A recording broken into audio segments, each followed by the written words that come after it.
أعوذ بالله من الشيطان الرجيم.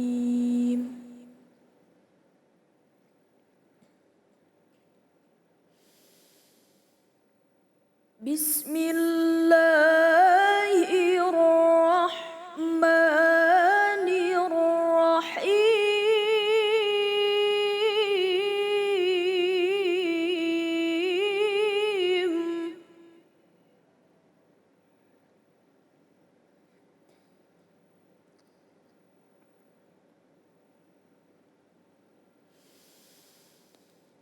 وإذا قرئ القرآن فاستمعوا له وأنصتوا لعلكم ترحمون.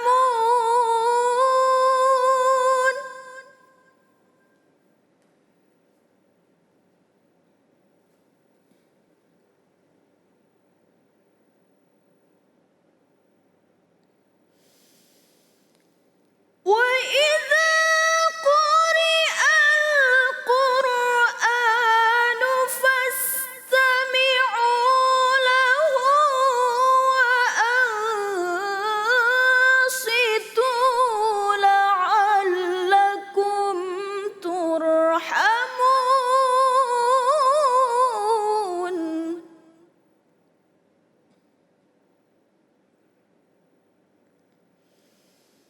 صدق الله العظيم.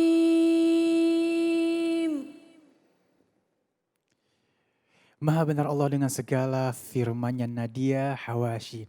Baik, kembali lagi di Cahaya Hati Indonesia bersama guru kita yang dimuliakan oleh Allah Subhanahu wa taala, Al Ustadz Bobby Herwibowo. Assalamualaikum guru. Assalamualaikum warahmatullahi wabarakatuh. Aduh, ini semangat banget nih aku nih, karena kalau misalnya ketemu guru pasti nambah lagi hafalan Al-Qur'annya. Amin. Bukan hanya hafal Al-Qur'annya tapi artinya kita juga jadi paham ya.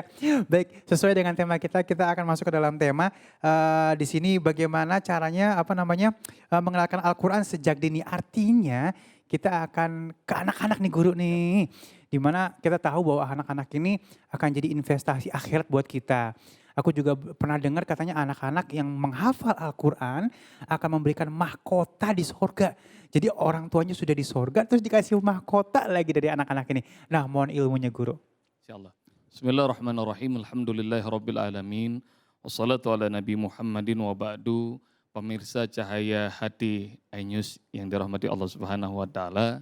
Syukur alhamdulillah saya sejak punya anak pertama, Allah Subhanahu wa taala sudah didik kami untuk mengajarkan menghafal Quran bahkan sejak dari kandungan, Bang Ali.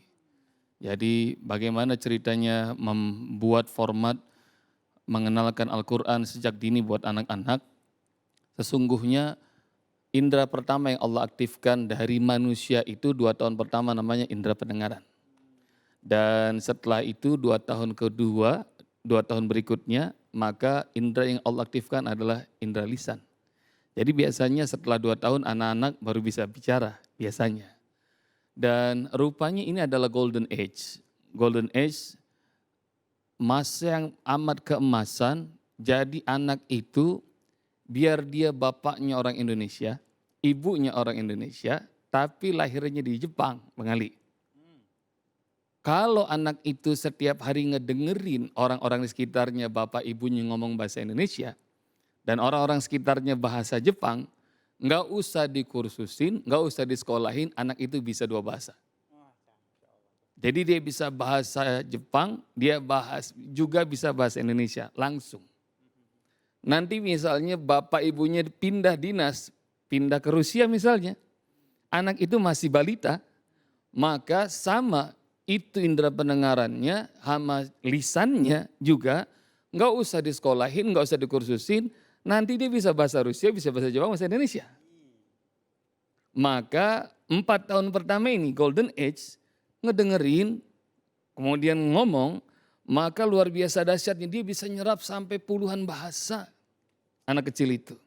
Karena itu ikhwatal rahmati Allah, saya masih ingat Bang Ali dulu, saya tahun 70-an, lahir, kemudian papi saya almarhum lagi senang-senangnya lagu Beatles. Hah? Jadi setiap hari itu diputerin. The Beatles. Dia kompilasinya semuanya punya itu. Dan kalau diputerin lagu Beatles, saya masih kecil usia 3 tahun bisa nyambung itu.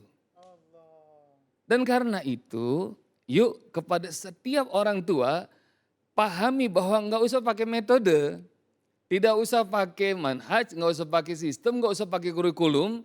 Kalian puterin saja Al-Quran setiap hari 24 jam di rumah, maka Al-Quran akan jadi bahasa ibu anak-anak kalian. Murotal terus ya. Murotal aja. Dan ini ada seorang anak hebat namanya Fajar Abdurrahim Wahyudiono. Beliau ini penyandang cerebral palsy, gagal otak, dan bingung punya anak seperti ini. Ayahnya setiap hari membacakan Al-Quran di telinga Fajar 1 juz. Sementara bundanya punya waktu yang lebih panjang, maka bundanya kemudian bingung diputerin 24 jam Al-Quran itu dengan MP3 player. Tapi yang terjadi 4,5 tahun, maka tiba-tiba ibunya masuk ke kamarnya, Fajar yang gak bisa ngangkat badan karena cerebral palsy, itu CD-nya gores. Jadi deret begitu. Maka kemudian dipercepat sama ibunya, dipindahin ke surat berikutnya, ibunya masih belum notice. Maka kemudian gores lagi deret. Setiap kali pindah ke surat berikutnya, lama-lama notice ibunya. Rupanya Fajar itu setiap kali deret begitu, mulutnya nerusin ayat surat yang tadi ketinggalan. Dan setelah dia notice, dimatiin MP3-nya sama ibunya, maka kemudian sahabat sekalian rahmati Allah, pemirsa cahaya hati, ibunya buka Al-Quran, dibacain, di stop, Fajar nerusin. Rupanya umur 4,5 tahun, anak cerebral palsy ini, Fajar Abdurrahim Wahyudiono, hafal 30 juz. Jadi maknanya adalah, rupanya hafal Quran itu, sepertinya gak usah pakai otak. Karena yang cerebral palsy, yang gagal otak saja bisa hafal Quran 30 juz. Dan ini yang saya sebut bahwa pendengaran 2 tahun pertama, kemudian bicara, indera bicara 2 tahun kedua, itu kalau kalian beri bahasa apa saja kepada anak-anak kita, pada usia-usia seperti itu, usia dini, maka dia akan menjadi bahasa ibu yang tidak akan pernah terlupa. 1, jadi nggak usah pakai metode. Dan Rasulullah SAW perlu kita ketahui bahwa Rasulullah SAW usia 40 tahun terima Al-Quran. Rasulullah tidak pernah belajar tajwid seperti Nadia yang bagus bacanya. Rasulullah nggak pernah belajar makhraj. Jadi Rasulullah diajarkan langsung oleh Jibril alaihissalam. Emang Ustadz tahu? Nggak pernah diajarin tajwid sama Jibril. Saya mungkin yang belum pernah tahu ketemu dalilnya mungkin. Jadi saya belum pernah dengar ada ayat atau hadis atau riwayat menyampaikan ketika Jibril bacakan Iqra bismi rabbikal ladzi khalaq. Jibril tidak pernah mengatakan begini pada Muhammad. Muhammad baca khalaqnya jedotin, itu hukumnya qalqalah. Gitu. Iya nggak ada ya. Jadi qalqalah, iqlab, ikhfa, idgham segala macam itu baru abad 3 Hijriyah, maknanya 2 abad setelah Rasulullah wafat. Lalu bagaimana tekniknya kalau pengen ngajarin Al-Quran sejak dini? Tekniknya ada dalam Al-Quran surat 75, jemaah sekalian rahmati Allah, surat Al-Qiyamah ayat 16 sampai ayat 19. A'udzubillahi minasyaitonirrajim, bismillahirrahmanirrahim. La tuharrik bihi lisanaka lita'jala bi, inna alaina jam'ahu wa qur'ana, fa idza qara'nahu fattabi qur'ana, thumma inna alaina bayan. Jangan terburu-buru engkau menggerakkan lisanmu karena pengen menguasai Al-Quran. Al-Quran itu jangan pengen buru-buru Bang Ali, 30 juz hanya dalam waktu sebulan, ya, nggak perlu. Atau pengen 6 bulan, atau setahun. Nggak boleh buru-buru kata Allah Subhanahu wa Ta'ala. Nikmati 1 ayat 1 hari, yang penting bahagia, yang penting kita cinta, yang penting kita amalkan. Inna alaina jam'ahu wa qur'ana, tugas kami mengumpulkan Al-Quran itu di dadamu dan kami yang bacakan. Fa idza qara'nahu fattabi qur'ana. Ini metode nih. Kalau kami bacakan untuk Muhammad, ikuti bacaan kami. Jadi kalau dibacakan ikuti, bacakan ikuti. Ini namanya metode talaki. Ini namanya metode Jibril alaihissalam. Jadi Jibril membacakan buat Rasulullah, Rasulullah ikuti. Dan itu juga yang dilakukan Rasulullah. Rasulullah bacakan buat para sahabat ikuti. Tanpa tulisan, tanpa huruf, tanpa bacaan, karena Rasul dan para sahabat kebanyakan ummi, nggak bisa baca, nggak bisa nulis. Tapi rupanya metode ini yang asik. Jadi mau sampai usia berapapun, dari anak-anak sedini apapun, sampai setua apapun, metode ini rupanya bisa. Insya Allah. Ya. Tahu kenapa? Karena ini metodenya Rasulullah. Dan Rasulullah adalah uswah hasanah. Laqad kana lakum fi Rasulillahi uswatun hasanah.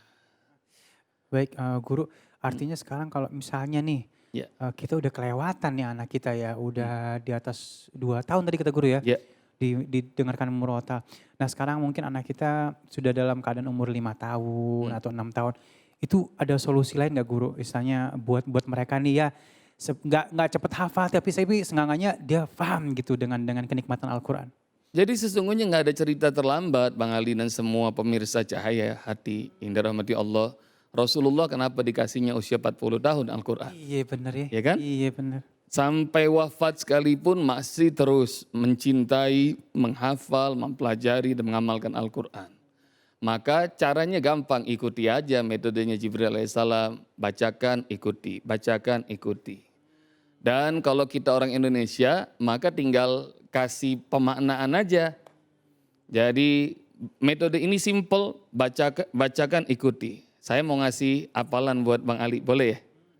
Buat kru juga dan Semuanya ya. Nadia. Kalau Nadia hafalannya udah banyak Wah, kayaknya. banyak Nadia, Masya Allah Nadia nih. Maka ini ada surat dalam juz 30, surat 80, itu adalah surat Abasa. Udah hafal kali belum? Belum Ya? Belum.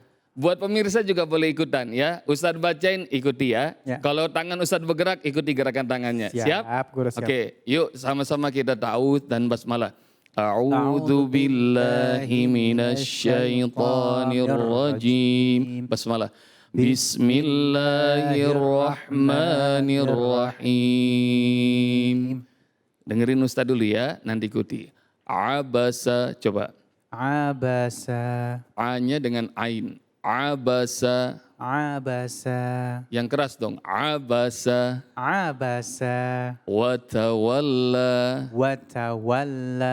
Abasa watawalla.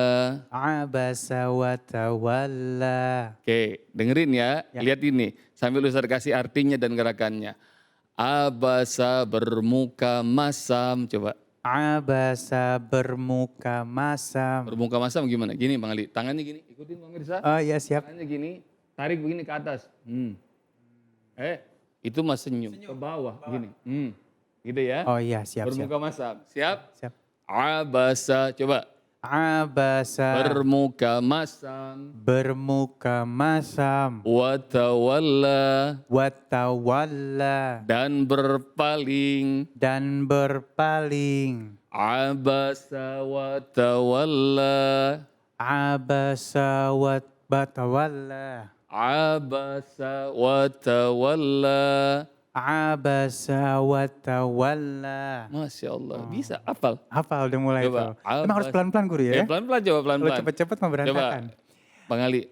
Abasa watawalla. Masya Allah. Abasa artinya apa? Bermuka masam. Bermuka masam. Watawalla. Berpaling. Dan berpaling. Dan berpaling. Masya Allah. Takbir. Allahu Akbar. Allahu Akbar. Jadi buat anak di rumah begitu aja. Abasa watawalla. Dan ingat ya. Al-Quran itu amat gampang sekali untuk dihafal. Tahu kenapa? Karena dalam sebuah riset Al-Quran itu vocabnya, kosakatanya nggak lebih dari 7.000. Dan kalimat abasa, kalimat watawala sering banget diulang. Diulang lagi. Ada kata-kata yang kalau sekali tunjukin bakal tahu. Kayak Allah, kayak Alkitab, kayak Ar-Rasul, kayak Al-Anbiya, seperti apa lagi yang banyak? Musyrikin. Musyrikin, kafirin, kafirin. zolimin, Zalim. munafikin. Iya. Itu kalian akan tahu ketemu tuh. Jangankan kata, ada kalimat yang panjang diulang-ulang sama Allah Subhanahu wa taala. Kayak begini nih. Innallaha ala kulli syai'in. Qadir. Tuh, tahu ujungnya kan? Tahu kenapa? Karena terlalu sering ayat itu diulang. Hmm. Idza arada syai'an ayyaqula lahu. Kun fayakun. Masya Allah. Sekarang nanya mana dia di surat apa aja tuh ada kalimat itu? Ah. Ada dalam surat Yasin, Yasin. ada dalam surat Maryam, Al-Baqarah juga ada. Jadi sering diulang-ulang. Oh, jadi totalnya cuma 7.000 sebenarnya ya. 7.000 Nah, kayak lagu cinta. Oh. Kosakatanya diulang-ulang begitu aja. Oh, Masya Allah ya. Jadi sebenarnya tinggal satu lagi nih, kita mau apa enggak? Ya, betul. Dan kita harus tahu bahwa di situ ada kelebihan yang sangat luar biasa yang kita butuhkan untuk diri kita. Ada syifa, ada obat segala macam guru ya. Benar. Baik, Masya Allah terima kasih guruku. Wah aduh ini kalau udah ngebahas ini keenakan nih kita ya Masya Allah ya. Dan sesaat lagi kita akan membahas dengan tema yang lebih cadas lagi nih ya. Hidup jangan kebanyakan gaya. Biasa aja dong. Jangan kemana-mana, tetap bersama kami di Cahaya Hati Indonesia.